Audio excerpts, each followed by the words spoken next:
નમસ્કાર દર્શક મિત્રો, આશા ન્યૂઝ ગુજરાતીમાં આપનું સ્વાગત છે। સમાચાર મળી રહ્યા છે દાહોદ જિલ્લાના દેવગઢ બારિયા તાલુકાથી।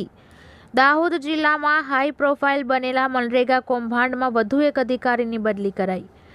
દાહોદ જિલ્લાના દેવગઢ બારિયા તેમજ ધાનપુર તાલુકામાં મનરેગા યોજનામાં કરોડો રૂપિયાની ગેરરીતિને લઈ નોંધાઈ છે ફરિયાદ નોંધાવનાર ડીઆરડી વિભાગના નિયામક બીએ પટેલની બદલીની સાથે અન્ય એક અધિકારીની પણ બદલી।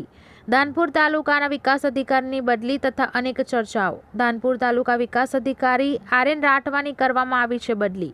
અધિકારીઓને બદલી કરી સરકાર કેવી તપાસના આદેશ આપશે? અધિકારીઓની બદલી કરી સરકાર દ્વારા ગેરરીતિને દબાવવા માંગે છે કે કેમ? હવે આ કયા અધિકારીની બદલી થશે તેવી અનેક વિતર્કો।